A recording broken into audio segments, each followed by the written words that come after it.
Hi, I'm Tim. Welcome to our channel. Thanks for logging on. Today we're discussing the Vacheron Constantin Quai in stainless steel. This Quai in stainless steel can be seen and purchased on our website. Subscribe to our YouTube channel if you enjoy these videos, and please click on the card in the upper right hand corner of the screen at any time during this video to see our full sales listing for this watch, with additional accessories included in the sale, high resolution images for your desktop, and naturally complete pricing details for this 41mm manufacturer caliber Geneva hallmark stainless steel Quai. Now in 2018, it's 10 years since we first saw this revolutionary shape, perhaps a little too extreme for the recession market into which it was launched. By 2016, the watch had morphed into one of the most compelling entry-level Geneva hallmark timepieces on the market, allowing you no compromise in fit, finish, or materials, while at the same time providing an attractive price point, even more so pre-owned. And one might argue that this somewhat ambitious model line finally found its stride with the steel models, featuring the black and the blue dials in particular. Handsome watches, versatile watches, beautiful watches that are a credit to the manufacturer Vacheron Constantin. The watch right here is easy to wear on my 16cm circumference wrist. You can see from lug to lug it's large for a Vacheron, but it's not huge, it's not oversized. Just under 50mm at 49.8mm lug to lug, point to point. That's the span across the wrist. In terms of thickness, it's actually fairly slim despite the modular profile of the case with many individual structural elements. It's only 12.3mm thick, so it will slide underneath a dress cuff or a tight formal sleeve. Across the case from 3 to 9, it is 41mm, not inclusive of the crown. Now, the watch is on a robust, sheer-sided alligator leather strap. You can see large rectangular alligator leather scales, and it is a medium brown with a monotone stitch, calfskin on the underside. You can see the sheer thickness, which is a nice match for the swell of the lugs. As you can see, it's almost one-to-one strap to lug form, nicely executed and substantial in the hand. It also feels supple and comfortable on the wrist. Now the watch features a double finished, double deployed clasp. So you can see inside there is a blasted finish in contrast with the polished elements, the Maltese cross motif built into the chassis,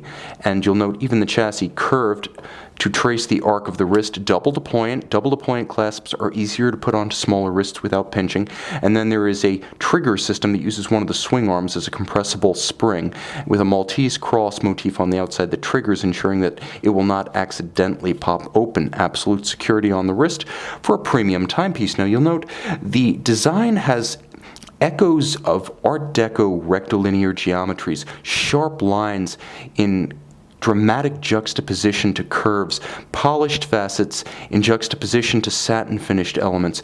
It's a handsome watch that breaks up its somewhat monolithic mass of metal with all of these nuances of plane and shade and shape and line and finish. It's perhaps the best iteration of this case, though once available for custom assembly, it may be that the best of all permutations was simply settled on as the one option here, and I think Vacheron nailed it. This is an attractive and ambitious design. Now the dial perhaps a bit more conventional than we'd seen on historical Quai.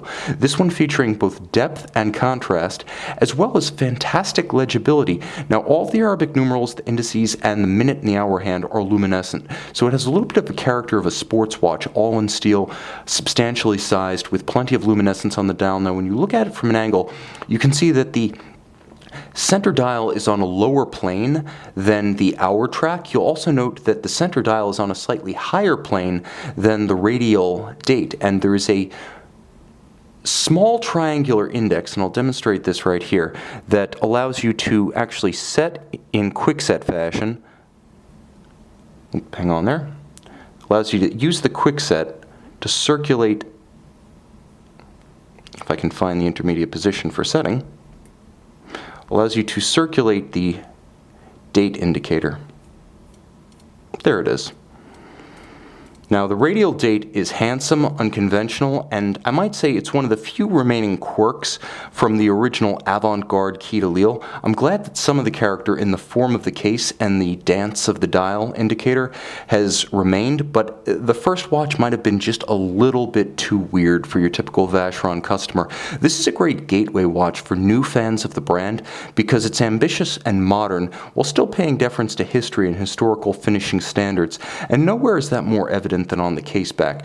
As you can see, the caliber 5100/1, 37 joules, automatic winding with a 60-hour power reserve. It does feature the Poinçon de Genève, so this is a way you can get into steel Vacheron at an attractive price point, right on the cusp of 5 figures pre-owned, and it's an excellent alternative in my mind if you want a no-compromise introduction to the brand in a steel watch that you can wear every day. The new entry-level 56 self-winding has been a bit controversial because it does go off the Geneva Seal standard, and it's important to note that post-2012, when this watch was made, the current era Geneva hallmark is a full case standard. As you can see, the Poinçon is also stamped on the case back, so this is the imprimatur of quality for the entire assembled watch. Therefore, going off the Geneva Seal means more today than it would have meant 8, 9, 10 years ago. So this watch, beautifully finished to the highest standards of Geneva watchmaking. Let me see if I can get it in focus. You can see the elements that turn black, including the screws and the cap to the balance assembly.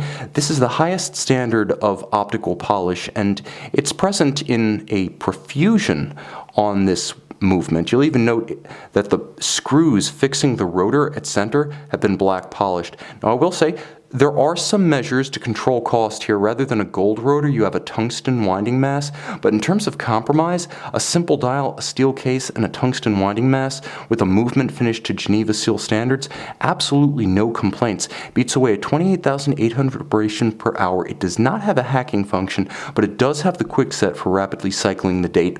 It uses ceramic rotor bearings, unlubricated and high efficiency for long wearing durability and minimal maintenance needs.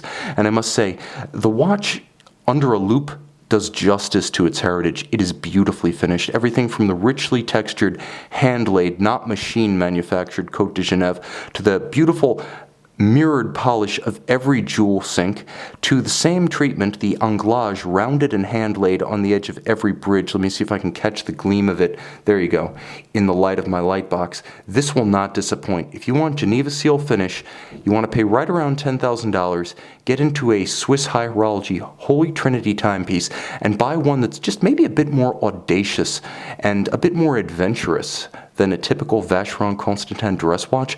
This one, though 3 ATM water resistant and not a sports watch in the strictest sense, nevertheless has an upscale contemporary sporting demeanor. See it and own it on our website.